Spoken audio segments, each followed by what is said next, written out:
자, 말씀 다시 보겠습니다. 요한복음 1장 19절부터 28절까지 말씀입니다. 한 목소리로 19절부터 읽습니다. 시작. 유대인들이 예루살렘에서 제사장들과 레위인들을 요한에게 보내어 내가 누구냐 물을 때 요한의 증언이 이러하니라. 요한이 드러내어 말하고 숨기지 아니하니 드러내어 하는 말이 나는 그리스도가 아니라 한데, 또 묻되 그러면 누구냐? 내가 엘리야냐? 이르되 나는 아니라. 또 묻되 내가 그 선지자냐? 대답하되 아니라. 또 말하되 누구냐? 우리를 보낸 이들에게 대답하게 하라. 너는 내게 대하여 무엇이라 하느냐? 이르되 나는 선지자 이사야의 말과 같이 주의 길을 곧게 하라고 광야에서 외치는 자의 소리로라 하니라. 그들은 바리새인들이 보낸 자라. 또 물어 이르시되 내가 만일 그리스도도 아니요 엘리야도 아니요 그 선지자도 아니일진데 어찌하여 침례를 베푸느냐? 요한이 대답하되 나는 물로 침례를 베풀거니와 너희 가운데 너희가 알지 못하는 한 사람이 섰으니 곧 내 뒤에 오시는 그이라. 나는 그의 신발끈을 풀기도 감당하지 못하겠노라 하더라.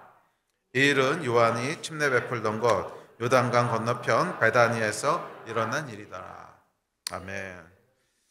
요한복음 말씀을 살펴보고 있습니다. 요한복음 1장 1절부터 18절까지가 서두라고 했죠. 이 서두에서는 예수께서 본질적으로 어떠신 분이신가 하는 것을 요한이 묘사하고 있습니다.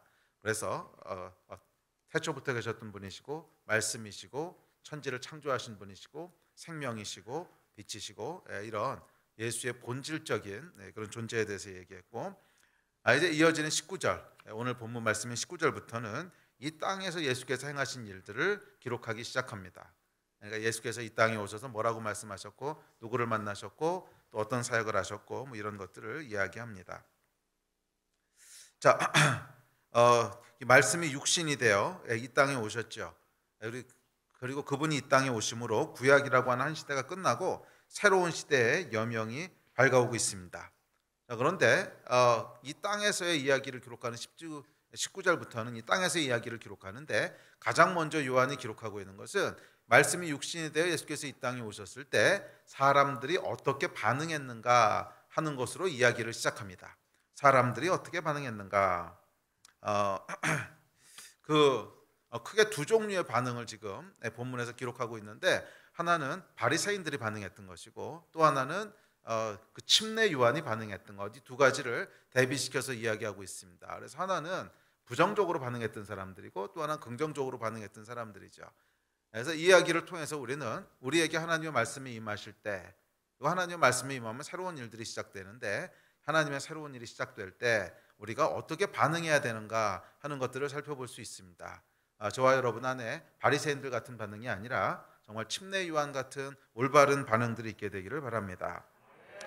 자, 말씀이 임하자 반응이 둘로 갈립니다. 이게 하나님의 예수님의 사역도 그렇고 이게 어떻게 보면 진리의 속성인 것 같아요. 진리라고 하는 것은 딱 진리를 대면하게 되면 중간지대가 없어요. 딱 둘로 갈라져요. 항상 진리 앞에서는 딱 둘로 갈라지지 애매한 건 없습니다. 애매한 건 없어요. 그래서 예수께서 말씀이신 분이 이 땅에 임하시자 반응이 둘로 딱 갈라집니다. 바리새인들의 반응과 또 침례 요한의 반응이죠.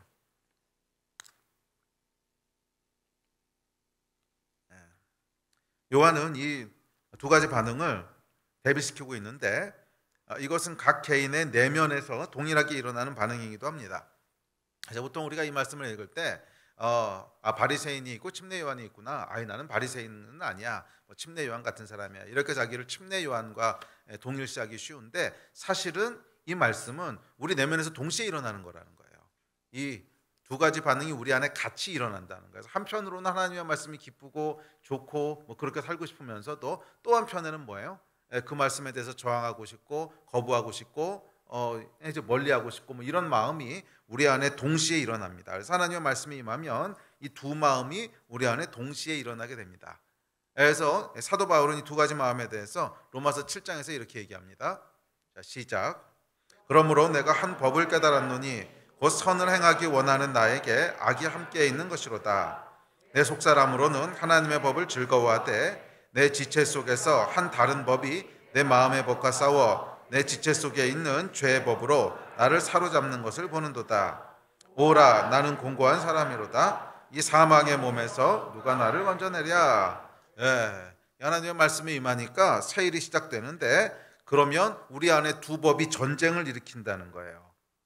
그러니까 우리 마음은 하나님 앞에 침례 요한일 수도 있고 아니면 바리새인일 수도 있고, 이 두 가지 마음이 우리 안에서 싸움을 일으키고 전쟁을 일으킵니다. 그래서 여러분, 이것을 나는 바리새인은 절대 아니야, 나는 침례 요한처럼 반응할 거야, 이렇게 사람으로 나누는 것이 아니라 내 내면에서 일어나는 전쟁으로 이해하시기 바랍니다. 그리고 여러분들이 이 가운데 어떤 선택을 하느냐에 따라서 하나님의 말씀이 여러분들에게 어떻게 역사할 거가 결정됩니다. 아무리 하나님께서 역사하셔도 바리새인들처럼 반응하면 그 안에는 아무런 하나님의 역사가 일어나지 않습니다. 하나님의 말씀이 임할 때는 침례 요한과 같이 반응해야 내 삶을 향한 하나님의 계획과 역사들이 다 풀어지게 되는 거예요. 그래서 여러분들이 올바른 선택을 하시기를 주의 이름으로 축복합니다. 여러분은 어떻게 반응하시겠습니까? 어떻게 반응하시겠습니까? 이 바리새인의 반응은 결국 예수를 십자가에 못 박아 죽이고 끝납니다. 하나님의 말씀이 임하고 새로운 일이 시작되는데, 그 새로운 일이 적어도 내 안에서는 실패할 수 있다는 거예요. 하나님이 하시는 일이 실패할 수 있습니까? 실패할 수 없지요. 당연히 하나님이 하는 일은 우리가 어떻게 반응하든지 절대적으로 이루어지는 하나님의 권위고 능력입니다. 그런데 내 안에서는 실패할 수 있어요. 한 시대를 향한 하나님의 계획, 이 땅을 향한 하나님의 계획은 어떤 식으로든지 이루어질 거예요. 우리가 안 하면 돌들로라도 하나님께서 아브라함의 자손을 만드신다고 했어요. 어떻게든지 하나님 이뤄가실 텐데 내 안에서는 실패할 수 있어요. 나는 거기서 배제될 수 있다는 거예요. 내 안에서는 실패할 수 있습니다. 어쩔 때 바리새인들처럼 반응할 때, 바리새인들과 같은 마음으로 반응하게 되면 아무리 하나님의 말씀이 임하고 아무리 하나님이 새 일을 행하시고 아무리 하나님이 예정하시고 계획하시고 강권하셨다고 할지라도 내 안에서는 아무런 하나님의 역사를 경험하지 못할 수도 있습니다. 하나님의 역사에 배제되는 여러분들이 아니라 그 역사가 여러분의 것이 되시기를 주의 이름으로 축복합니다. 그래서 이 두 가지 반응에 대해서 살펴보겠습니다. 바리새인들의 반응은 뭔가, 그 본질은 뭐였나, 또 침례 요한의 반응은 뭐고 그 본질은 뭐였나, 이 두 가지를 대비해서 살펴볼 텐데, 자, 오늘은 먼저 바리새인의 반응에 대해서 살펴보고 침례 요한의 반응은 다음 시간에 살펴보도록 합시다. 자, 먼저 바리새인들의 반응입니다. 19절입니다. 자, 시작. 유대인들이 예루살렘에서 제사장들과 레위인들을 요한에게 보내어 내가 누구냐 물을 때 요한의 증언이 이러하니라. 자, 유대인들이 사람을 요한에게 보냅니다. 여기서 유대인들이라고 지칭한 것은 아마 산헤들린 공회를 의미할 겁니다. 자, 산헤들린 공회라고 하는 것은 아마 한두 번 정도는 들어보셨을 텐데, 이게 뭐냐면 유대인들의 최고 의결 기관이었습니다. 71명으로 구성되어 있었는데요. 아니 70명이면 70명이고 80명이면 80명이지 71명은 뭐냐? 그 한 명이요, 대제사장으로 이 산헤들린 공회의 의장을 맡게 되는 당연직입니다. 그러니까 대제사장이 당연직으로 의장을 맡게 돼서 그 사람 빼고 나머지 70명으로 구성되는 그런 공회인데, 바리새인, 사두개인, 서기관, 장로들로 이제 구성되어 있고요. 여기서 정치 문제와 사형에 대한 권한을 제외하고 모든 입법과 사법은 다 여기서 처리했어요. 그러니까 명실상부, 그러니까 정치하고 이제 사형에 대한 건 로마 정권이 가지고 있고, 로마 제국이 가지고 있고, 그것 이외에는 명실상부 이 땅에 대한 유대인들에 대한 모든 입법, 사법, 행정을 다 같이, 그 당시 뭐 행정이 얼마나 있었는지 모르겠지만 입법과 사법을 주관하는 그런 곳이 이곳이었습니다. 자, 그런데 이 사람들이 요한에게 사람을 보낸 거예요. 요한에게 사람을 보낸 거예요. 그러니까 이 사람들도 뭔가 새로운 일이 지금 태동하고 있다고 하는 걸 안 거죠. 뭔가가 일어나고 있다고 하는 걸 감지한 겁니다. 뭔가 꿈틀대고 있다고 하는 게 보인 거예요. 그래서 사람을 보내서 조사를 합니다. 너는 누구냐? 그러고 물어봅니다. 너는 누구냐? 그랬더니 요한이 대답합니다. 나는 그리스도도 아니고 엘리야도 아니고 그 선지자도 아니라. 이게 사실은 이 사람들이 궁금했던 내용입니다. 뜬금없이 너는 누구냐? 그랬더니 나는 누굽니다. 이런 게 아니고 나는 누구도 아니고 누구도 아니고 누구도 아닙니다. 이렇게 대답해서 약간 이게 그 질문과 대답이 약간 선문답 같다고 느꼈을 수도 있는데, 사실은 정확하게 대답한 거예요. 그러니까 이 사람들이 물어본 게 너가 그리스도냐, 아니면 엘리야냐, 아니면 예언됐던 그 선지자냐, 그거 물어보러 온 거거든요. 그거 물어보러 온 거예요. 그러니까 이 요한이 아니라고 대답한 겁니다. 나는 그리스도도 아니고, 또 구약 성경에 보면 메시아가 오기 전에 엘리야를 보낼 거고 엘리야 같은 선지자를 보낼 거고 모세와 같은 선지자를 보낼 거고 이렇게 예언되어 있기 때문에 그런 거 예언되어 있는 그 엘리야냐 혹시 그 선지자냐 이러고 물어본 겁니다. 그랬더니 요한이 아니요 나는 아닙니다. 메시아도 아니고 엘리야도 아니고 선지자도 아닙니다. 그랬더니 다시 바리새인들이 묻습니다. 25절입니다. 시작. 또 물어 이르되 내가 만일 그리스도도 아니요 엘리야도 아니요 그 선지자도 아닐진데 어찌하여 침례를 베푸느냐. 자, 이 질문을 통해서 여러분 이들이 진짜로 궁금하고 관심이 있었던 것이 무엇인지를 엿볼 수 있습니다. 자, 이들의 관심은 뭐였냐면 요한에게 침례를 베풀 자격이 있느냐 하는 거예요. 요한에게 침례를 베풀 자격이 있느냐 하는 것이었습니다. 요한은 여러분 정식으로 종교훈련을 받은 사람이 아니었어요. 정식으로 종교훈련을 받은 사람도 아니었고 자격증도 없는 그런 사람인데 그러니까 이 사람은 정식으로 메인스트림에 있던 사람이 아니에요. 뭐 광야에서 있었던 이제 그런 사람인데 뭐 이 사람이 무슨 자격으로 침례를 베푸느냐 이게 관심사였습니다. 참 여러분 이 좀 슬프고 당황스럽지 않습니까? 지금 어떤 일이 벌어지냐면 인류 역사상 가장 중요한 일이 벌어지고 있는 시점입니다. 창조서부터 마지막 예수님 다시 오실 때까지 모든 역사에 있어서 가장 중요한 일이 뭐겠어요? 이 시점 아닙니까? 한 시대를 접고 새로운 시대가 시작되는 구약이라고 하는 시대가 저물고 신약이라고 하는 새로운 시대가 시작되는 구원의 문이 열리는 인류 역사를 통틀어서 모든 걸 다 통틀어서 가장 중요하고 크고 어마어마한 일이 벌어지고 있는데 이걸 지금 감지한 거예요. 이게 뭐지? 뭔가 벌어지. 근데 물어보는 질문이 뭐냐면 종교와 율법과 자격에 대한 거예요. 네가 침례를 베풀 자격이 있느냐? 종교와 형식과 법에 대한 것을 물어봅니다. 이게 참 여러분 어리석고 슬픈 이야기죠. 이렇게 물어보면 안 되는 거죠. 진짜 중요한 것이 뭔지를 센싱했으면 거기에 합당한 질문을 해야지. 항상 하나님의 역사가 일어날 때 보면 그 역사에 참여하지 못하고 배제되는 사람들이 있습니다. 항상 그래요. 그러니까 초대교회 때 바리새인들뿐만이 아니고 교회사를 보면 지난 2000년 교회사 가운데 많은 하나님의 부흥의 역사들이 있었죠. 많은 하나님의 부흥의 역사들이 있었는데 이 부흥의 역사 때마다 항상 거기 참여하지 못하고 배제되는 사람들이 있었어요. 불신자들을 얘기하는 게 아닙니다. 불신자들은 처음부터 관계없는 사람들이고 크리스천들인데 교회 안에 있는 사람들인데 주의 백성이라고 하는데 여기서 배제되는 사람들이 있습니다. 그러니까 하나님의 역사에 대해서 뭔가 비판하고 정죄하고 시비를 걸고 그런 사람들이 있어요. 항상 있었어요. 항상 있었어요. 저는 저희 교회 가운데 그런 사람들이 없었으면 좋겠어요.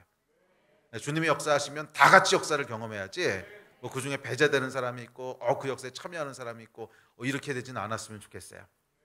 저 어쨌든지 간에 이 주의 역사가 일어날 때 배제되는 사람들, 배제되는 사람 우리 교회 바깥 사람들 배제되라고 하고 우리 나이가 배제되지 않았으면 좋겠습니다. 그런데 이 배제되는 사람들의 공통적인 특징이 뭐냐면 비본질적인 질문을 한다는 거예요. 비본질적인 질문을 던진다는 것입니다. 아니 말씀이 육신이 되어 이 땅에 오셨어요. 천지를 창조하신 분이 사람의 몸으로 이 땅에 오셨어요. 인류 역사상 가장 중요하고 가장 큰 사건이 일어나고 있습니다. 그런데 겨우 물어보는 질문이 네가 침례를 베풀 자격이 있느냐? 이거 물어보고 있어요. 얼마나 슬프고 어리석은 일입니까? 개인적으로도 비슷합니다. 어떤 한 사람에게 복음이 전해지고 구원의 역사가 막 임해요. 그래서 이제 복음이 전해지고 구원의 역사가 막 일어날랑 말랑 하는 그런 중요한 시점이 임합니다. 여러분 이게 그 사람 전 인생을 통틀어서 가장 중요한 순간 아닙니까? 영원한 운명이 결정되는 거잖아요. 영원한 지옥이냐 영원한 천국이냐가 결정되는 그 사람 인생에서 뭐 80년, 90년, 100년 사는 동안에 수십 가지, 수만 가지, 수억 가지 일을 하고 선택을 하겠지만 이것과 비교할 수 있는 건 없어요. 가장 중요하고 가장 큰 영향력을 미치는 그 순간인데 이때마다 사람들이 엉뚱한 질문하는 거 아십니까? 이순신 장군은요. 거기서 이순신 드립이 왜 나와? 아니 저는 이순신 장군 얘기하는 사람 보면 속이 탑니다. 아니 이순신 장군의 영혼은 그렇게 중요한데 네 영혼은? 이순신 장군의 영혼을 그렇게 걱정하시는 분이 자기 영혼에 관심 좀 갖지. 뭐예요? 항상 이런 비본질적인 질문을 해요. 엉뚱한 질문을 던지면서 하나님의 역사를 교묘하게 비껴가게 합니다. 교묘하게 비껴가게 해요. 쟤도 저도 엄청나게 많이 봤습니다. 제가 사역하면서 정말 결정적인 순간마다 엉뚱한 질문을 던지는 사람들. 뭐 개인적이도 그렇고 또 시대적으로도 공동체적으로도 정말 공동체에 어마어마한 하나님의 은혜가 임하고 막 부흥이 터지려고 하는 그런 경험들 저희 몇 번 있었거든요. 정말 하나님께서 막 강권적으로 역사하셔서 막 사람들이 다 성령 안에서 회개하고 막 이러는데 혼자 엉뚱한 질문하고 있는 사람이 있어요. 혼자 엉뚱한 질문하고 있는. 그러면 참 슬프게도 어쩔 수 없이 그 사람은 배제됩니다. 그 역사에서 배제가 돼요. 자, 이 사람들이 던졌어야 될 올바른 질문은요, 네가 층례를 줄 자격이 있느냐 뭐 이런 게 아닙니다. 지금 하나님이 무슨 일을 하고 계십니까? 이건 물어봐야죠. 지금 하나님이 무슨 일을 하고 계십니까? 당신이 지금 하고 있는 일은 영적 이로 무엇을 의미합니까? 이건 물어봐야죠. 만약 이걸 물어봤다면 요한이 전혀 다른 대답을 했을 것입니다. 요한이 전혀 다른 대답을 했을 거예요. 오실 메시아를 소개했을 것이고 한 시대가 저물고 새로운 시대가 열리고 있다고 하는 이 하나님의 큰 비밀을 알려줬을 것입니다. 그렇다면 이들의 운명도 달라졌겠죠. 그러나 불행하게도 이들이 질문했던 것은 하나님이 무엇을 행하고 계십니까가 아니었어요.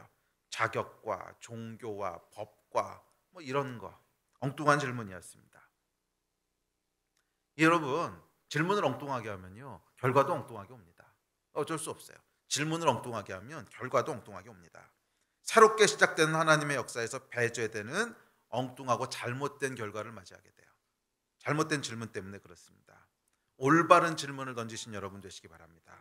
주의 말씀에 임하고 또 하나님께서 뭔가 행하시려고 하면 올바른 질문을 던지십시오. 지역적인 거, 뭐 법에 대한 거, 종교에 대한 거, 형식에 대한 거 이런 질문이 아니라 하나님 지금 무엇을 행하고 계십니까? 이 질문을 던지시라는 거예요. 아멘. 하나님께서 새로운 일을 행하실 것입니다. 2023년에도 많은 새로운 일들을 행하실 것입니다. 그러나 경고입니다. 모든 사람이 그 일에 참여하게 되는 건 아닙니다. 배제되는 사람들이 있습니다.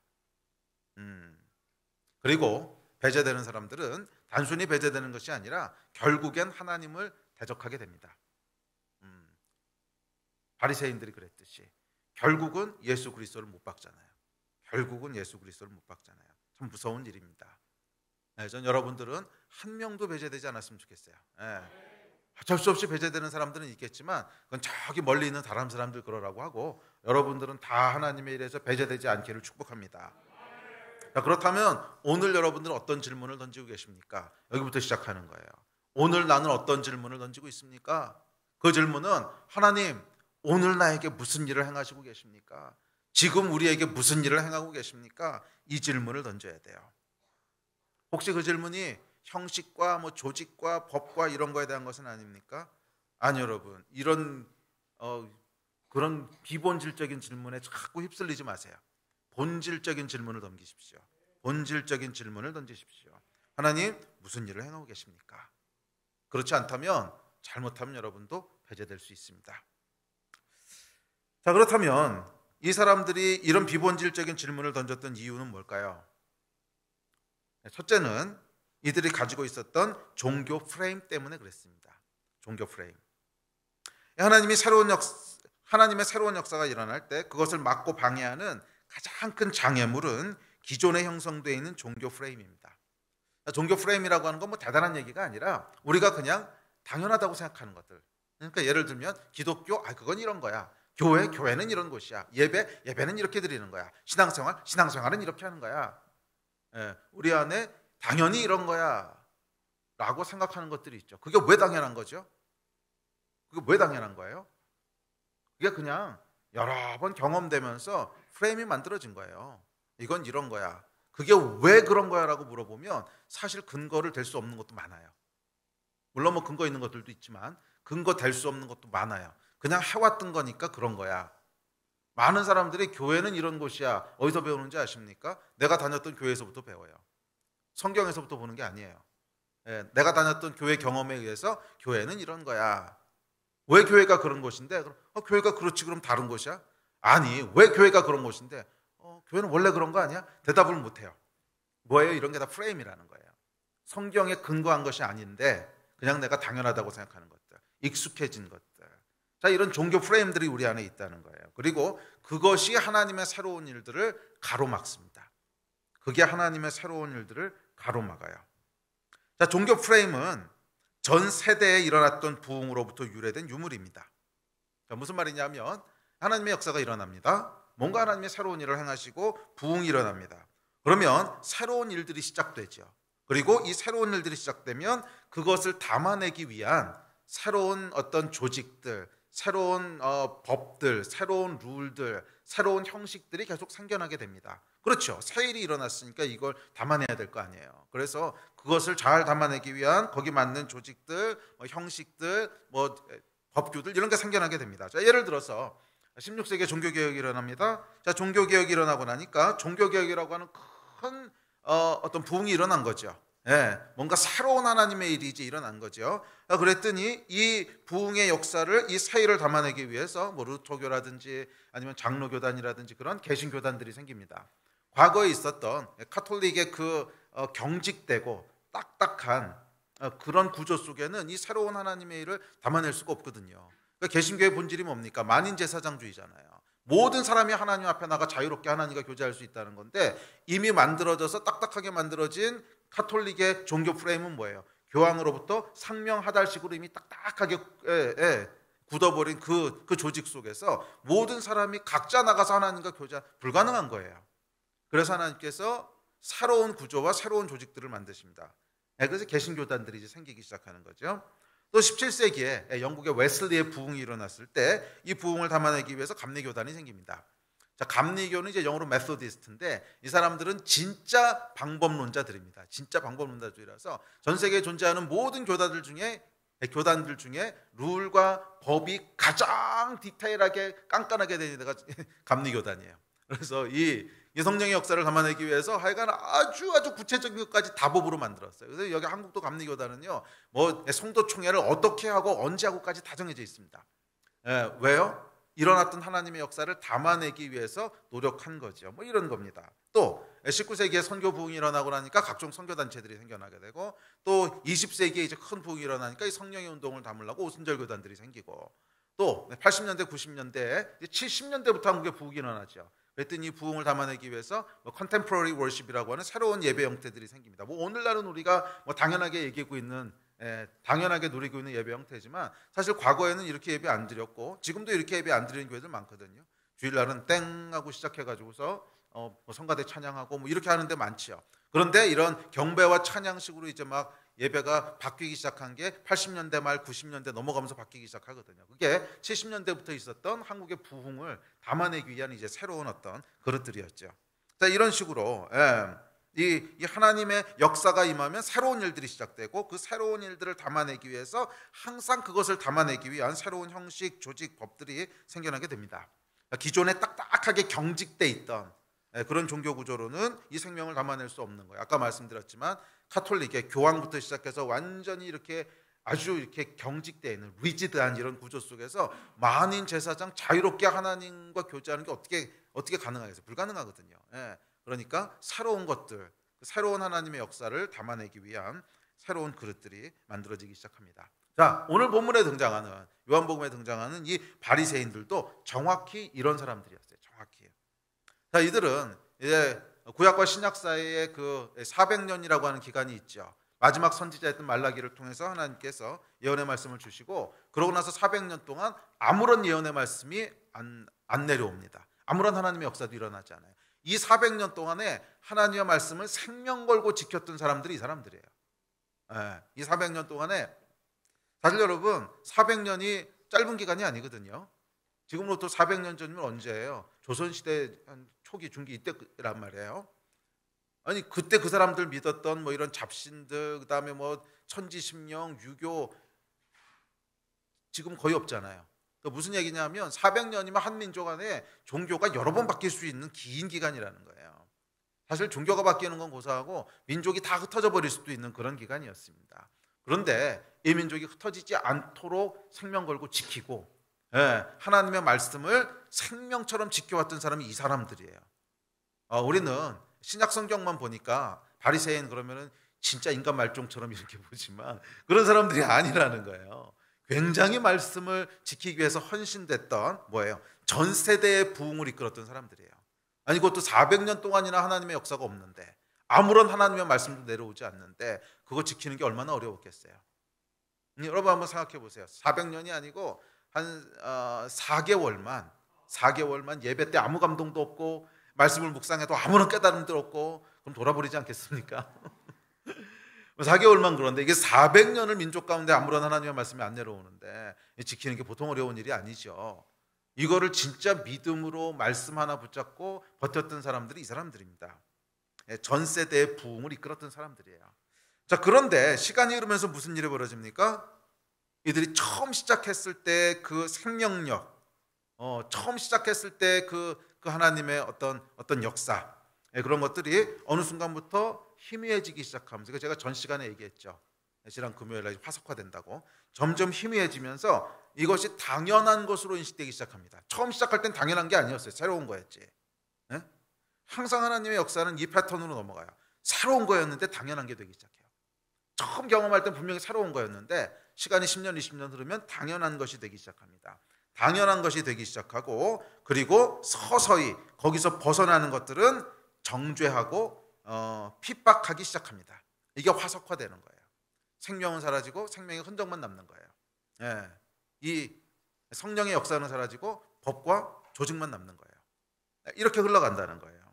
자, 그리고 이런 상황 속에 이제 새로운 하나님의 말씀이 임하면 어떻게 될까요? 새로운 하나님의 말씀이 임하면 화석화된 종교는 그것을 받아들이지 못합니다. 딱 정해져 있는 룰이 있고 우리 구조가 있는데 뭔가 다른 하나님의 역사가 일어난단 말이에요. 이걸 수용하지 못하는 거예요. 수용하지 못하는 거예요. 그래서 바리새인들이 묻습니다. 당신은 누군데 침례를 줍니까? 자, 이 사람들의 종교 프레임 속에서 침례는 뭐예요? 침례는 일단은 이방인들이 유대인으로 개종할 때 받는 거예요. 그리고 공인된 종교 지도자들이 둘 수 있는 거고 그게 아니면 메시아가 와서 베푸는 거예요. 그런데 침례 요한은 이 프레임에서 완전히 벗어나 있는 거예요. 네? 벗어나 있는 거예요. 일단 이방인이 아닌 유대인들에게 침례를 주고 있고 또 이 검증된 사람도 아니에요. 공인된 종교 지도자도 아니에요. 그래서 마지막으로 물어보는 겁니다. 네가 메시아냐? 메시아라면 오케이. 근데 메시아도 아니래요. 그러면 도대체 무슨 자격으로 이 침례를 주고 있는 거냐? 프레임에서 벗어난 거죠. 근데 여러분 이 프레임은 성경에서 만들어진 게 아니잖아요. 성경에서 언제 침례를 그렇게만 주라고 돼 있어요? 아니잖아요. 그러니까 그냥 전통에 의해서 만들어진 거죠. 자, 그런데 이 사람들뿐만 아니라 항상 그랬습니다. 항상 그랬어요. 이게 뭔가 하나님의 역사가 일어나면 항상 이렇게 묻는 사람들이 나옵니다. 아니, 예배는 그렇게 하면 안 되는 거 아니에요? 아니, 교회는 원래 그렇게 하면 안 되는 거 아니에요? 항상 이 사람들이 나와요. 종교 프레임에 맞지 않으면 비판하고 정죄합니다. 그래서 아이러니하게도 하나님의 부흥을 막고 방해하는 것은 이전 세대 부흥의 유물이에요. 항상 한 세대 부흥이 일어나면 그게 다음 세대 부흥의 걸림돌이 됩니다. 물론 그 부흥이 계속 유지됐다면 좋겠지만 계속 유지됐다면 새로운 부흥이 왜 오겠어요? 부흥이 유지되고 있는데. 부흥이 유지 안 되니까 새로운 부흥이 온 거잖아요. 이전 세대의 유물이에요. 이전 세대의 부흥을 담아내기 위해서 시작했던 조직과 형식들. 좋은 거죠. 이게 나쁜 게 아닙니다. 좋은 거죠. 그리고 그 당시에는 워킹했던 거예요. 하여간 이 하나님의 불을 다음 세대까지 어떻게든지 물려주려고 그래서 이걸 만들고 조직하고 소중하게 물려줄 수 있는 방법들을 찾았던 것이고 또 그렇게 해서 부흥의 불을 조금 더 끌고 갔던 정말 소중한 것들이에요. 정말 소중한 것들인데 문제는 이게 시간이 한참 흘러서 생명이 다 사라지고 나니까 화석이 돼가지고서 거기 맞지 않는 것들은 다 죽이네. 예, 그 왜 그리스 신화에 보면은 이렇게 침대 갖다 놓고 안 맞으면 이렇게 자르는 거 있잖아요. 그것처럼 딱 사람이 뭔가를 만들어 놓고 그 안에 집어넣어서 안 맞으면 다 잘라서 죽이는 거예요. 딱딱하게 굳어져서 절대적인 프레임이 되어버립니다. 성경에서 얘기한 것도 아닌데 그것에서 벗어난 것은 정죄하고 죽입니다. 그런데 문제는 뭐냐면 하나님은 늘 새 일을 시작하는 분이시라는 거예요. 딱딱하고 굳어진 그릇에 가둘 수 있는 분이 아니세요. 계속 새로움을 시작하시는 분이신데 이 새로움을 따라가지 못하고 영적으로 정체되어 있으면 우리는 자신도 모르게 하나님의 역사에서 배제되는, 더 나아가서 대적하는 결과를 맺게 됩니다. 예, 그 새로움을 따라가지 못하면 영적으로 정체돼요. 자, 정체된다고 하는 건 무슨 뜻이냐면 이 그러니까 원래는 하나님께서 일하시는 걸 계속 따라가야 되는데 어느 순간에 이걸 놓쳐요. 그리고는 제도를 만들어 놓고 조직을 만들어 놓고 그 안에다가 계속 자기를 집어넣으면서 안심합니다. 여러분은 어떠세요? 여러분이 크리스찬이라고 하는 걸 어디서 증명받으세요? 많은 사람들이 주일 성수하는 것에서 증명받아요. 나는 그래도 주일날 교회 가. 그러니까 크리스찬이야. 그러니까 이게 하나님과의 살아있는 관계 때문에 내가 하나님의 백성이라고 하는 게 확증되는 게 아니고 이걸 어느 순간에 놓쳐버려요. 놓쳐버리고 나니까 내가 만들어 놓은 프레임 속에서 그 프레임에 잘 맞춰서 비헤이비어를 하는 거예요. 주일날은 주일 성수하고 뭐 11조 내라면 11조 내고 봉사하고 헌금하고 그러면서 나는 잘하고 있어. 나는 크리스찬이야. 이렇게 확증받는 거죠. 이게 뭐예요? 영적으로 침체된 거예요. 하나님과의 살아있는 관계가 뭐를 하고 하지 않는 그런 율법으로 바뀐 거죠. 구조와 조직으로 바뀐 거죠. 프레임으로 바뀐 거죠. 그런데 그렇게 되면 여기 새로운 하나님의 역사가 임하잖아요. 그래도 여전히 이거를 지속하려고 해요. 이 프레임 안에서 하나님의 역사를 이해하려고 하고 이 프레임 안에서 하나님의 역사를 집어넣으려고 하고 그렇게 안 되면 비판하고 정죄하고 거부합니다. 그래서 결국 하나님의 역사에서부터 배제되는 거예요. 바리새인들이 정확히 그러지 않았습니까? 자신들의 프레임 속에 예수를 집어넣으려고 하는데 안 들어가는 거예요. 아무리 집어넣으려고 해도 안 들어가니까 결국 잡아 죽이고 끝냈죠. 자, 그래서 하나님께서 뭐라 그랬냐면 Do not harden your heart. 너의 마음을 딱딱하게 하지 말라 그랬어요. 우리 마음은 말랑말랑해야 돼요. 마음이 딱딱하잖아요. 그러면은 그게 이미 프레임이에요. 뭔가 하나님의 역사를 그 모양대로 맞추려고 그러는데 안 되잖아. 마음은 말랑말랑해야 돼요. 하나님이 집어넣으시면 그 모양으로 팍 이렇게 갈 수 있는 이런 마음이어야지 딱딱하면 안 돼요. 아멘.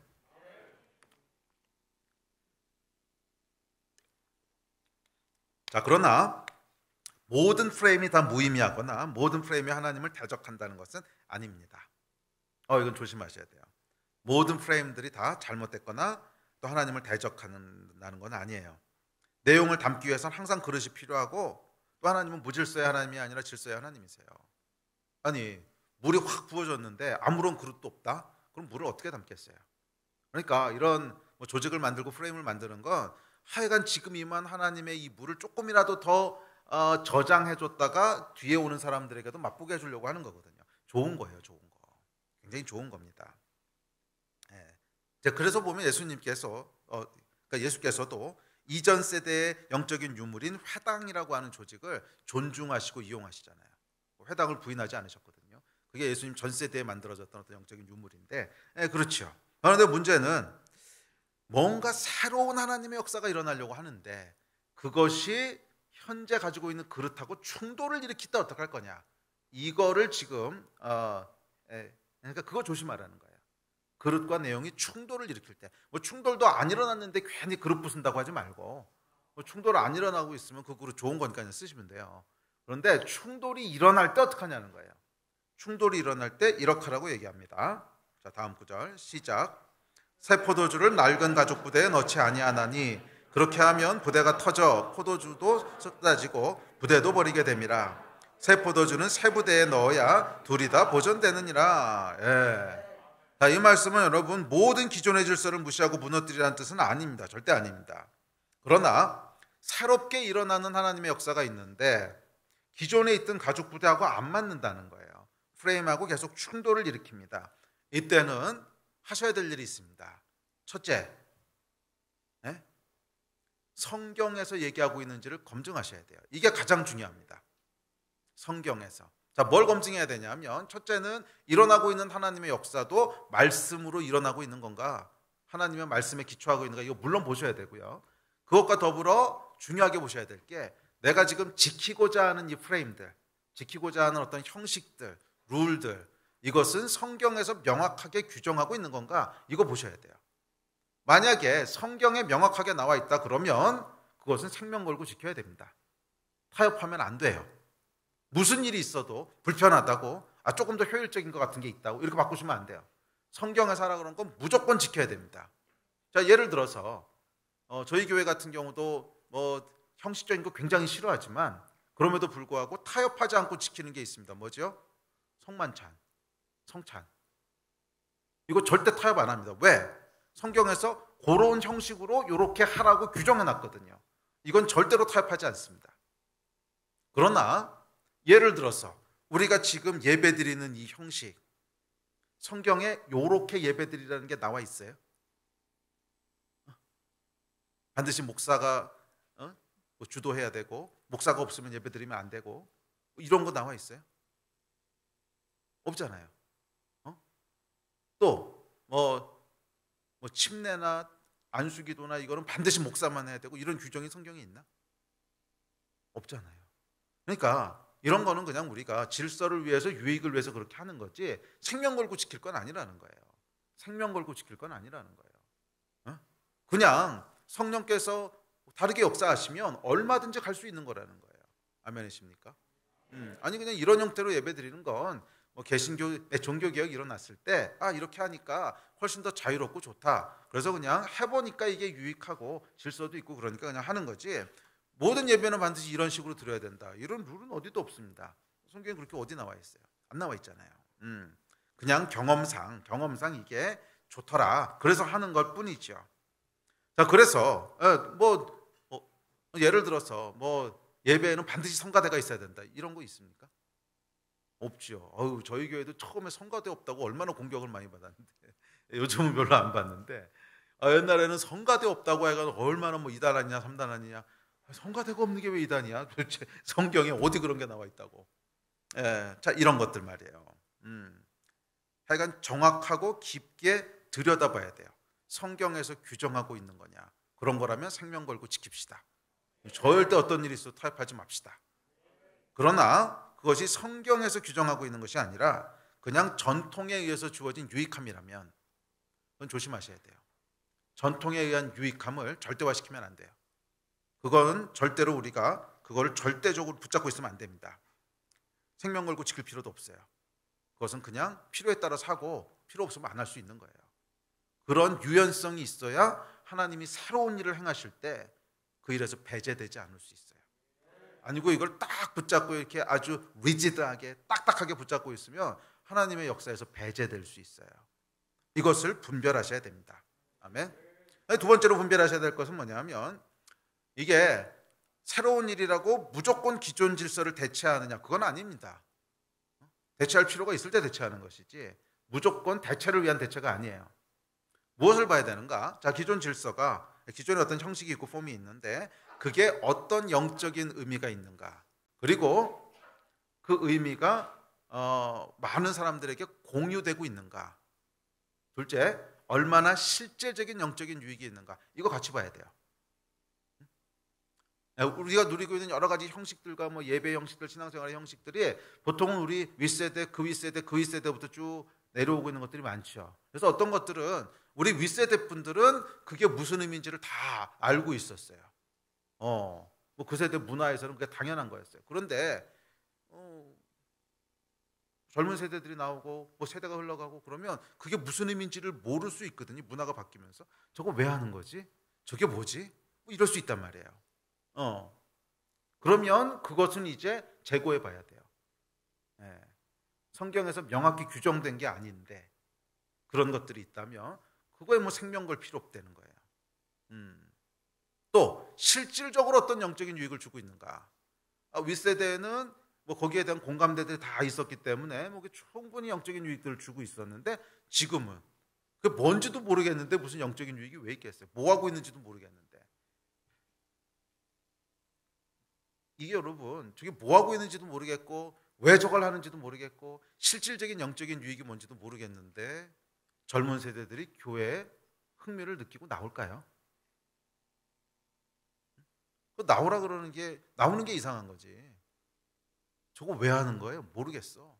저게 뭘 의미하는 거예요? 모르겠어. 그냥 하는 거야. 나라도 안 나가고 싶겠네.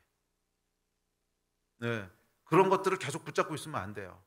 뭔가 하나님께서 새로운 일을 행하실 때는 이런 이해할 수 없고 공유되지 않는 것들은 다 하나님께서 바꾸신다는 거예요. 성경에서 규정한 것이 아니면. 아멘. 이런 프레임들을 조심하라는 거예요. 그래서 새로운 하나님의 일이 시작될 때는 항상 검증을 해야 됩니다. 성경에서 규정하고 있는 건가 가장 먼저 보셔야 되고, 그 다음에 우리 세대가 지금 보편적으로 공감할 수 있는 건가, 그 형식이, 또는 그 문화로 인해서 보편적으로 유익을 누리고 있는 건가, 뭐 이런 거 이제 보셔야 된다는 거예요. 이런 거 보셔야 된다는 거예요. 예, 이제 그렇지 않다면 그것에 매여 있으면 안 됩니다. 아니, 매여 있는 것이 하나님의 새 역사를 가로막을 수 있습니다. 뭐 요즘 일은 아닌데 예를 하나 들어볼게요. 저희 때는 이제 뭐가 굉장한 이슈였냐면 주일 예배에 기타를 칠 수 있느냐. 그래서 여러분 웃지요. 기타 없이 무슨 예배를 드려 이러는데 저희 때는 없었어요. 기타 치는 게 불가능했거든요. 예배 때는 꼭 뭘 해야 되냐면 피아노, 그리고 큰 교회는 파이프 오르간 뭐 이런 걸 쳐야 됐어요. 뭐 좋아요. 좋은데 그게 이제 젊은 세대들의 마음을 담아내기에는 쉽지 않았거든요. 왜 꼭 교회에서는 저런 음악만 해야 되지? 예, 중세 바로크 시대 음악 같은 거뭐 이런 거 하고 있는데, 그게 여러분 그 당시에는 첨단 음악이었어요. 첨단 음악이라고 하는 건 뭐냐면 뭐 발전됐다 이런 게 아니라 그 당시 사람들이 다 공감할 수 있는 음악의 형태였다는 거예요. 공감할 수 있는 음악의 형태여서 정말 하나님을 향한 사랑이 있으면 그 사랑의 마음을 가장 공감해서 표현할 수 있는 게 그런 형태의 음악인 거죠. 그런데 시대가 흐르고 세월이 바뀌면서 뭐 젊은 세대가 등장했는데 그 피아노나 파이프 오르간 소리 듣고 있으면 이 하나님을 향한 경외함과 사랑이 나오는 게 아니고 뭐지 하는 생각밖에 안 나요. 근데 그거를 계속 하고 있으라 그러면 어떻게 될까요? 저걸 왜 하는지도 모르겠고 저게 뭔지도 모르겠고 에라 모르겠다 안 간다 이거밖에 더 나오겠어요?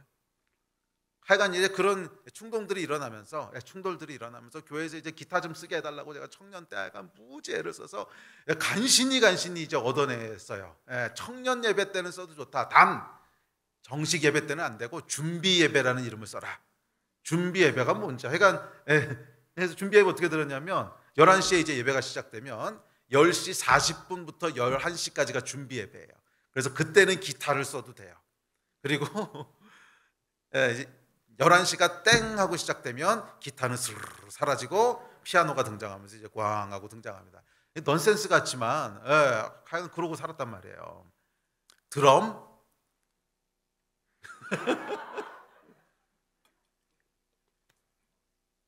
제가 93년도에 미국으로 유학 갔는데 93년도까지도 교회에서 드럼은 못 쳐봤어요.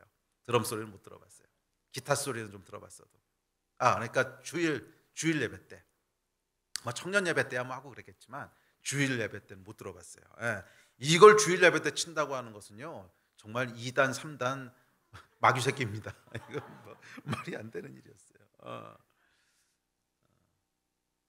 자, 어떤 악기를 사용해야지 올바른 예배인가? 성경에서 뭐라고 규정했어요? 성경에서 여러분 예배 때는 반드시 클래식 악기들을 써야 됩니다. 이런 규정이 있어요?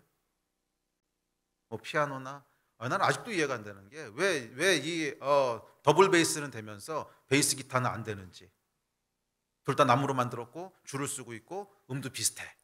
근데 왜 더블 베이스는 거룩한 악기고 베이스 기타는 사단의 악기인지 이해가 안 되죠. 몰라, 내가 젊었을 때부터 방골이었는지 하여간 왜 이건 되고 이건 안 되는지 아직도 이해가 안 되는데, 하여간 그러면 성경에 피아노하고 더블 베이스는 거룩한 악기고 기타하고 베이스 기타는 안 되고 이거 기록되어 있는 게 있어요? 당연히 없지. 왜냐하면 성경이 기록될 때는 피아노라는 악기가 존재하기도 전이었는데 당연히 그런 기록 없습니다. 그것은 그냥 중세 어느 시점에서 그냥 그 악기를 써보니까 좋았어. 사람들의 마음을 잘 표현하고 다 같이 공감하면서 그 악기를 써가지고 예배를 드리니까 너무 마음도 이렇게 하나님 앞에 잘 모아지고 올려지고 너무 좋네. 그러면서 그게 그냥 프레임이 된 거예요. 그건 여러분 목숨 걸 게 아니라는 거예요. 뭐 그러다가 세월이 흘렀어요. 그래서 그 악기로는 잘 안 되는 세대가 등장했단 말이에요. 그러면 여러분 이런 뭐 클래식 악기를 쓰는 게 반성경적인 건 물론 아니지만 그렇다고 그거에 생명 걸어야 될 건 또 아니잖아요. 그게 뭐 이렇게 생명 걸 만한 겁니까? 그런데 불행하게도 예배 때 클래식 악기만 사용해야 한다고는 이 프레임이 하나님이 행하시려는 새로운 일들을 저항하고 막았습니다. 뭐 그런다고 막히지는 않습니다. 하나님이 행하시는 일이 막히겠어요? 결국엔 다 하게 됐잖아요. 결국엔 오늘 뭐 기타 드럼 친다고 뭐라 그러는 사람 아무도 없잖아요. 어? 오히려 많은 교회들이 더 현대적인 예배를 드리고 있죠. 저는 그게 맞다고 믿습니다. 그 세대가 공유할 수 있는 방식으로 예배를 드려야지. 음악도 그 세대가 공감할 수 있는 방식의 음악을 사용하는 거예요. 너무 귀만 아프지 않으면. 뭐 예배할 때 뭐 랩이나 힙합 하면 안 되는? 왜 안 돼요? 아니 너희 세대가 그게 제일 잘 공감되고 표현할 수 있는 거면 그 음악을 쓰면 되는 거죠. 안 그래요? 무슨 뭐 이렇게 짠짠하는 뭐 바로 그 음악만 해야지 거룩한 건가? 그런 프레임에 갇히면 안 된다는 거예요. 한 세대가 공감할 수 있는 방식으로 표현하면 되는 거예요. 자, 그런데 하여간 성령께서 뭔가 세일을 행하실 때는 이런 프레임들, 딱딱하게 굳어져 있는 프레임들이 자꾸 방해합니다. 근데 어쨌거나 하나님께서 뭐 그런다고 그 일이 좌절되거나 멈추지는 않았어요. 결국엔 변화가 일어났습니다. 그러나 불행한 것은 그 프레임을 고수했던 사람들은 결국 이 하나님의 역사에선 배제돼요. 참 슬픈 거죠. 결국 이 하나님의 역사에선 배제돼요. 자, 이것은 각 개인에게 하나님이 새로운 일을 행하실 때도 마찬가지입니다. 각 개인에게도 마찬가지입니다. 모태신앙들 손 들어 보실래요? 모태신앙. 아이고 많다. 예. 이 모태신앙들은 태어나면서부터 프레임을 갖고 태어납니다. 예배는 이런 거야, 교회는 이런 거야, 헌금은 이렇게 해야 돼, 뭔 저렇게 해야 돼, 교회 갈 때 옷은 이렇게 입어야 돼. 태어날 때부터 갖고 태어납니다. 그러지 않아요? 예. 또 교회 오래 다니신 분들도 그런 게 있어요. 오래 다니신 분들도 한때는 은혜를 받았어요. 한때는 뭔가 충만한 게 있었는데 오래 다니다 보면 그냥 당연하게 생각하는 것들이 생겨요. 당연하다고 생각하는 것들, 익숙해지는 것들. 신앙생활에서 여러분 제일 무서운 적이 뭔지 아십니까? 저는 하나 딱 꼽으라면 익숙함이라고 꼽고 싶어요. 익숙함. 아니 여러분, 하나님을 섬기는 것은 익숙해질 수 없는 일이에요. 익숙해지면 안 되는 일이에요.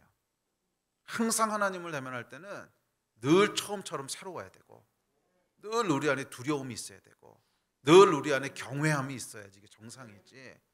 하나님을 대면하는 것이 익숙해진다? 그건 여러분 하나님을 대면하지 않는다는 뜻이에요. 영적으로 침체됐다는 뜻이에요.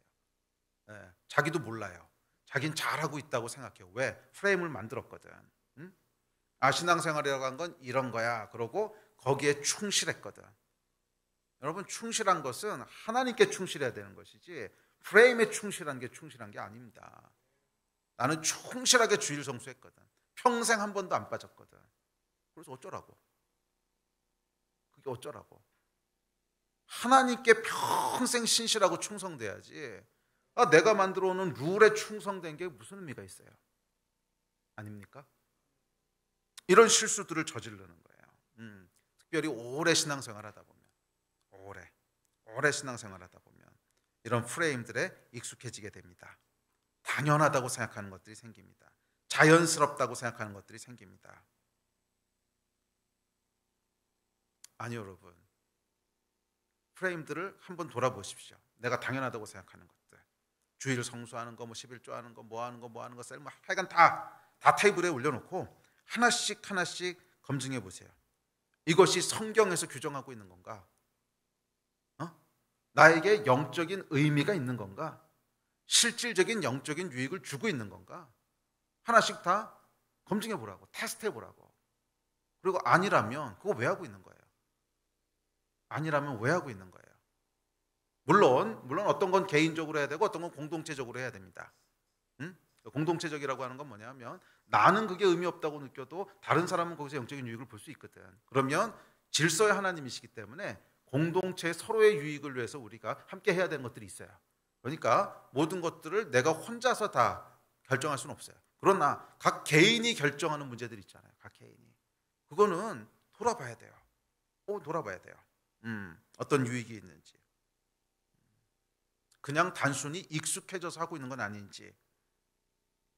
모태신앙이든지 아니면 교회를 오래 다니신 분들, 익숙함을 조심하십시오.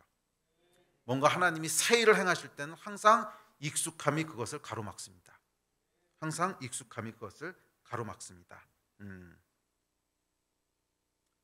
이 하나님의 새 일은 익숙해진 신앙의 행위들, 화석화된 종교 프레임과 충돌을 일으킵니다. 물론 앞서 얘기했듯이 모든 익숙한 질서들을 다 부수고 무시하라는 것은 아닙니다. 절대 아닙니다. 이게 여러분 타이밍이라는 게 있어요. 타이밍. 이 프레임들을 잘 세워야 되는 타이밍이 있어요. 법과 질서를 잘 만들어야 되는 타이밍이 있어요. 언제지요? 하나님의 역사한 것을 보존해야 될 때, 이것을 보존해가지고 어떻게든지 다른 사람도 이 물을 조금이라도 먹게 해줘야 될 때, 그때는 부지런히 그릇 만들어가지고 물을 담아야 될 거 아니에요. 그런 때가 있는가 하면 프레임을 부숴야 될 때가 있어요. 언제죠? 새로운 일을 하나님이 시작하실 때, 새로운 일이 시작하실 땐 이걸 계속 유지하면 안 돼요. 이건 부숴야 돼요. 그래서 영적인 사람이 타이밍을 읽을 줄 아는데, 이 영적이지 않은 사람은 자꾸 타이밍을 놓쳐요. 앉아 그런데 서고, 서 그런데 앉고. 군대 가면 고문관들이 있거든요. 앉아 그런데 서고, 서 그런데 앉고. 이게 해답이 없어요. 영적으로도 고문관들이 있어요. 고문관들이 앉아 그런데 서고, 서 그런데 앉고.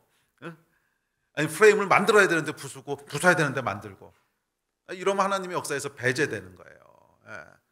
무조건 프레임을 부수는 게 능사는 아닙니다. 어떨 때는 그것을 잘 조직하고 만들어서 다음 세대에게 물려줘야 돼요. 그것은 시대적으로도 그렇고 공동체적으로도 그렇고 개인적으로도 그렇고 타임테이블이 다 달라요. 다 달라요. 그래서 어떤 공동체는 지금 막 새로운 일을 경험하고 있으면 기존에 있던 것들을 빨리빨리 부숴야 되는데, 동시에 다른 공동체는 그 전에 뭔가 하나님의 역사가 있어서 그걸 잘 유지해서 물려줘야 되는 그런 타임테이블일 수도 있어요. 타임라인일 수도 있어요. 이런 분별력이 있어야 돼요. 분별력이 있으셔야 돼요. 그런데 어쨌거나 2023년은 뭐예요? 하나님이 새 일을 행하실 거라고 우리 공동체에 계속 말씀하시잖아요. 그럼 뭐 해야 되는 거예요? 프레임을 빨리 벗어나야 되는 거예요. 지금 이거 계속 붙잡고 있으면 배제되는 거예요. 무엇을 부숴야 되고 무엇을 유지해야 되는지 면밀하게 들여다보십시오. 그러려면 성경을 잘 아셔야 돼요. 이게 여러분 대화가 안 되는 이유가 뭐냐면 성경들을 잘 몰라. 그러니까 대화가 안 돼요. 대화가. 이건 이렇게 합시다. 이거는 지금 하나님이 사이를 안 됩니다. 그게 어떻게 교회는 이런 것인데. 무조건 안 된대요. 왜? 성경을 모르니까 무조건 안 된다는 거예요. 이거 정말 힘듭니다. 성경을 많이 알면요 결국 대화가 돼요. 많이 알면 우리가 다 같이 공감할 수 있어요. 이건 부숴도 되는 거, 이거 부수면 안 되는 거. 성경을 모르니까 아무것도 못 보신대요. 그래서 전통적인 교회 같은 경우에는 피아노 위치 하나도 못 옮겨요. 도대체 그게 영적인 거랑 무슨 상관이 있는지, 카펫 하나를 못 바꿔요. 그게 영적인 거 무슨 상관이 있는지.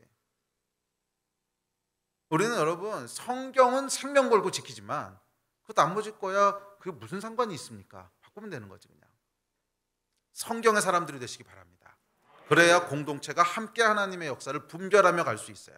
무엇을 세울 것인지 무엇을 무너뜨릴 것인지. 사실은 무엇을 무너뜨릴지를 분별 못하는 사람은 아무것도 못 무너뜨립니다. 무서워서. 아기 목욕물 버리다가 아기까지 버릴까 봐 아무것도 못해요 그냥. 그러나 성경을 정확히 아는 사람은 과감하게 버릴 수 있습니다. 이거 성경에서 얘기한 것도 아닌데 뭐. 그랬을 때 하나님이 행하시는 새로운 역사들을 계속 경험할 수 있는 거예요. 절대성을 부여하지 마십시오. 전통에다 절대성을 부여하지 마세요. 절대성은 하나님께만 있는 거예요. 아멘. 내 안에 임하신 하나님의 말씀을 죽이는 것이 될 수 있어요. 왜냐하면 절대성이 부여되는 순간 그것은 우상이거든요. 절대성이 부여되는 순간 그건 우상이에요. 예배는 반드시 성가대가 있어야 돼요. 성가대가 우상인 거예요. 예배는 반드시 이렇게, 그게 우상인 거예요. 절대성이 부여되는 순간 우상이 됩니다. 그래서 영적으로 침체되게 되는 거예요. 하나님이 아니라 우상을 섬기고 있는 거거든요. 하나님께 충성된 게 아니라 우상에게 충성된 거거든요. 성경 이외의 것에는 절대성을 부여하지 마십시오. 아멘. 성경 이외의 것에는 절대로 절대성을 부여하지 마십시오. 여러분의 영이 죽습니다. 그리고 하나님이 새 일을 행하시려고 하는 것을 그 우상이 가로막습니다. 여러분, 말 그대로 새일은 새일이지 옛일이 아닙니다.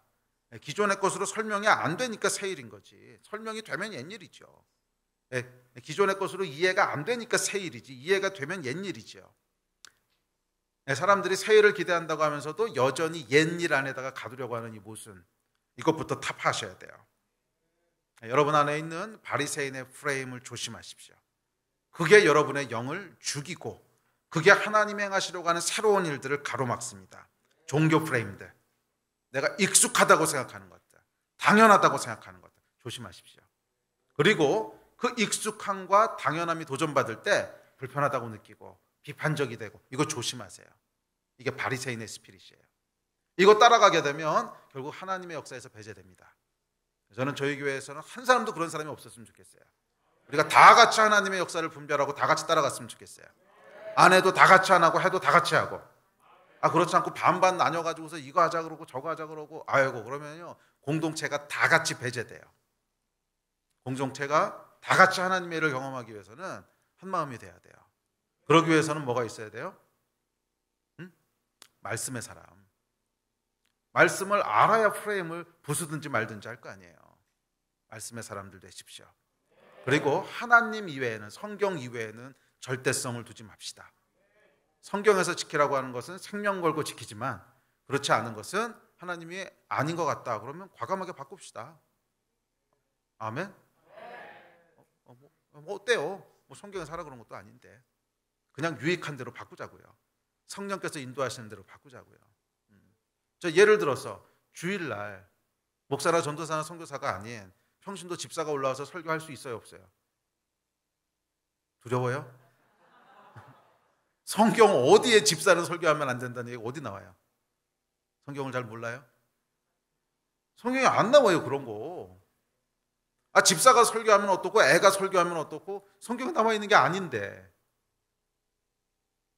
근데 뭐 훈련 안 된 사람이 설교하면 듣는 사람이 좀 힘드니까 뭐 그런 이제 질서와 편의를 위해서는 그렇게 하는 거지. 안 되는 법은 없어요. 하나님이 그렇게 하시겠다고 하면 해도 되는 거죠. 아멘? 아멘이십니까? 예, 하여간 성경 이외에는 절대성을 두지 맙시다. 할렐루야.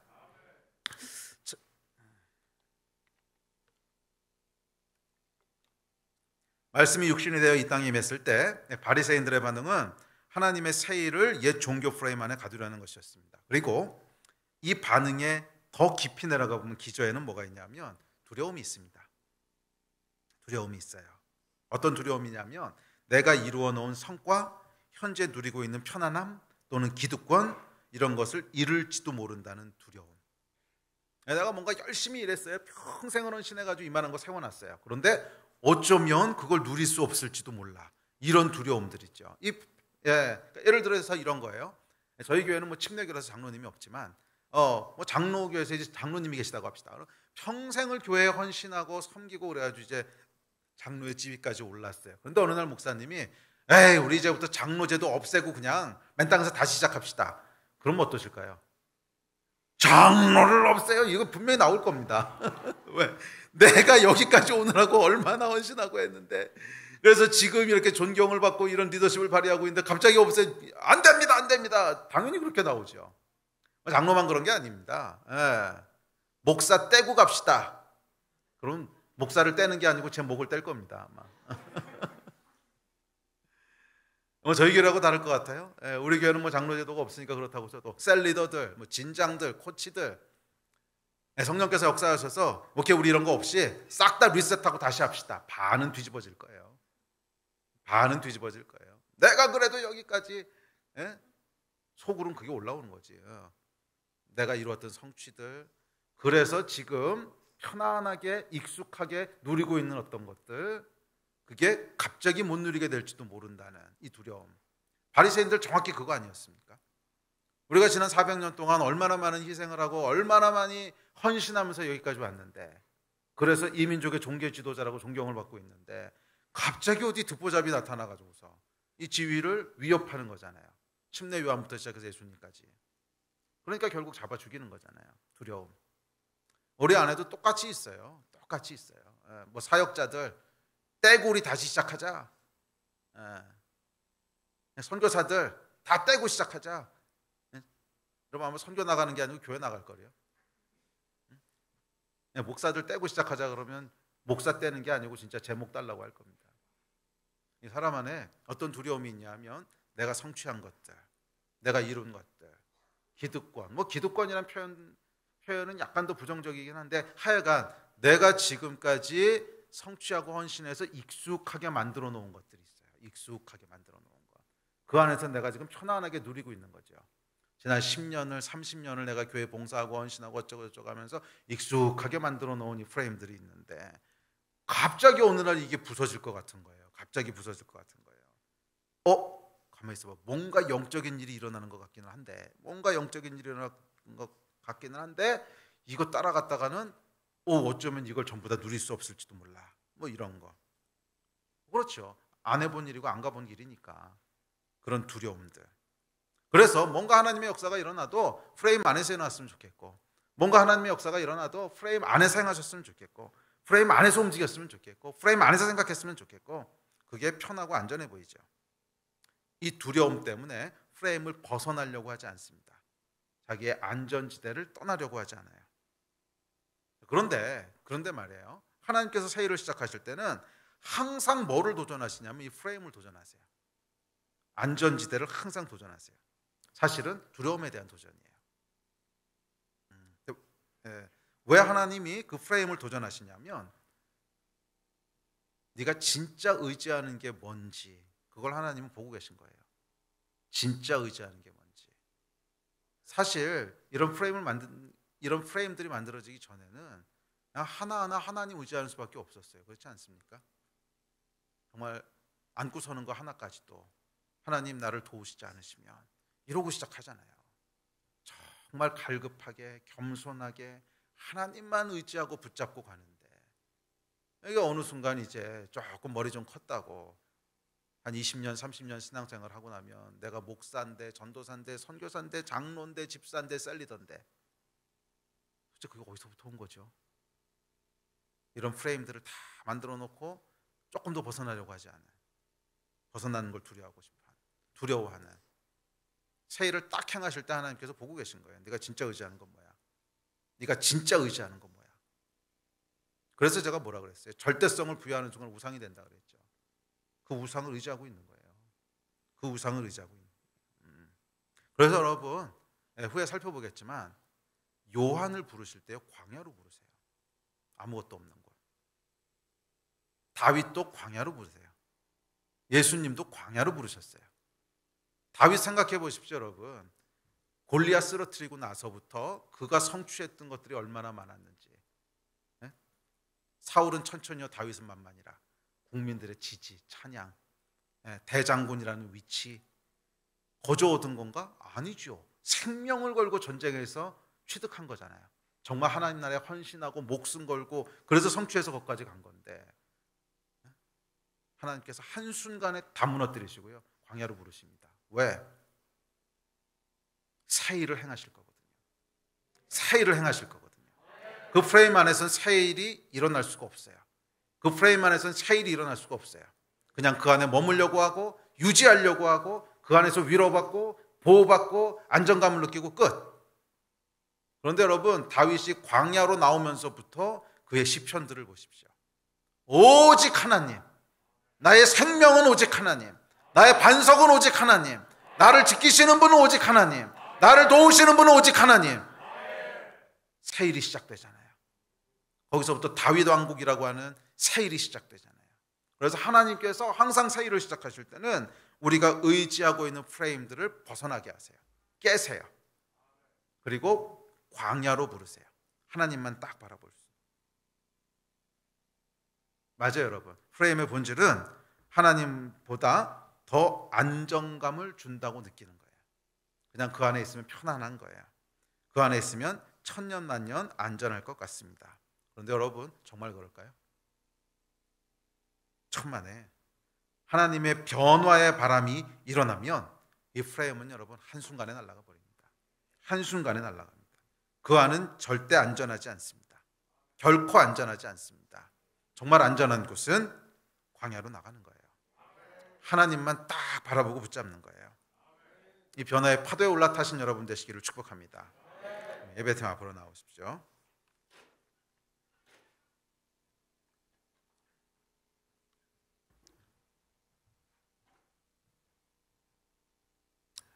여러분이 정말로 의지하는 분은 누굽니까? 안정감을 느끼는 것은 어디입니까? 내 존재감을 느끼는 것은 어디입니까? 내가 크리스찬이라고 하는 것을 확증시켜 주는 것은 어디입니까? 여호와 하나님이십니까? 아니면 여러분이 만들어 놓은 어떤 것입니까? 누가 여러분을 다스리고 누가 여러분을 보호하십니까? 예, 여호와 하나님. 누가 우리를 이끄시고 누가 우리에게 공급하십니까?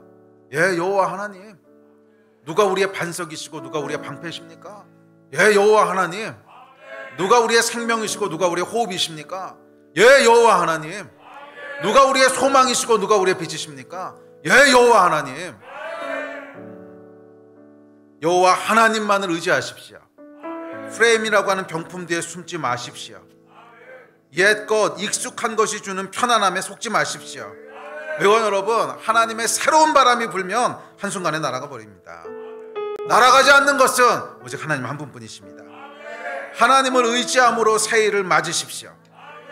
이 태도가 있는 사람만이 하나님이 행하시는 새해를 맞이할 수 있습니다.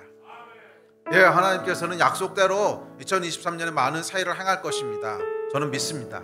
분명히 하나님께서 각 사람들에게도 또 여러분의 가정에도 교회에도 많은 새로운 일들을 행하실 것입니다. 아멘. 그러나 이 하나님이 행하시는 바람이, 새로운 바람이 여러분들에게 축복이 될지 저주가 될지는 아무도 모릅니다. 만약 여러분들이 계속 바리새인의 스피릿을 가지고 있다면, 프레임에 갇혀 있다면, 프레임을 떠나려고 하지 않는다면 죄송합니다. 하나님께서 일으키실 새로운 바람은 여러분들의 성취한 것들을 다 무너뜨리는 굉장히 고통스러운 바람이 될 거예요. 그러나 기꺼이 우리의 프레임을 떠나서 하나님이 하시는 새 일 가운데로, 광야 가운데로 들어가고자 하는 사람들에게는 하나님이 일으키시는 새로운 바람은 전혀 새로운 차원으로 들어가게 되는 축복이 될 거예요. 그것은 우리의 태도에 달렸습니다. 우리의 태도에 달렸습니다. 바리새인의 태도를 버리시고 새롭게 일으키신 하나님의 새로운 일에, 그 새로운 바람에 올라타신 여러분들 다 되시기를 주의 이름으로 축원합니다. 아멘. 일어나서 기도합시다.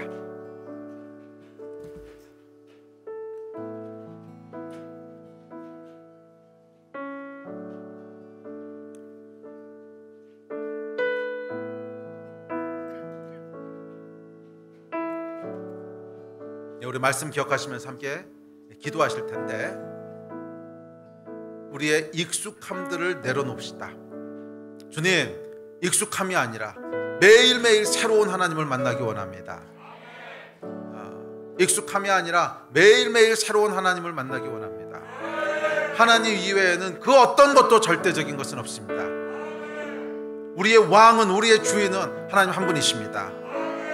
다른 어떤 것도 내 삶을 다스리고 지배할 수 없습니다. 다른 어떤 것에도 절대성을 주지 않습니다.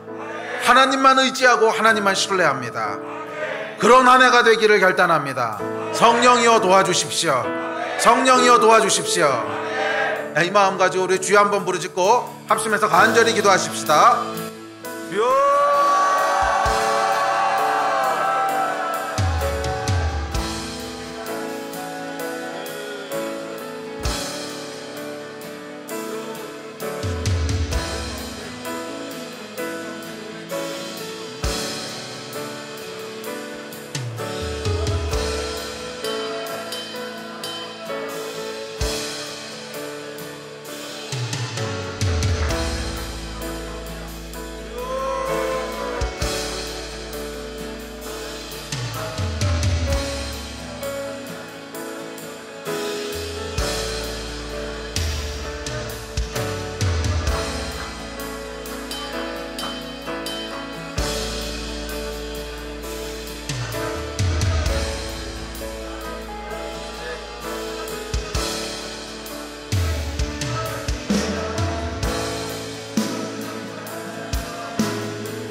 하나님만이 우리의 왕이십니다. 우리가 그 어떤 것에도 절대성을 주지 않겠습니다. 우리 하나님만이 절대적인 분이십니다. 우리 삶을 보호하시는 분도 하나님이시고, 우리 삶을 이끄시는 분도 하나님이시고, 우리 삶의 방패와 반석 되신 분도 하나님이시고, 우리의 생명과 빛도 오직 하나님이십니다. 주님, 이 믿음으로 살아가는 한 해가 되게 하여 주십시오. 프레임에 매이지 않겠습니다. 우리가 만들어 놓은 우상에 사로잡히지 않겠습니다. 하나님, 마음껏 일하십시오. 우리 가운데 마음껏 일하십시오. 우리가 언제든지 프레임을 깨고 벗어날 준비가 되었사오니 마음껏 일하셔서 주님의 새 일들을 행하시고 새 일들을 경험하는 그런 한 해가 되게 하여 주십시오. 감사합니다. 주 예수 그리스도의 이름으로 기도했습니다. 아멘.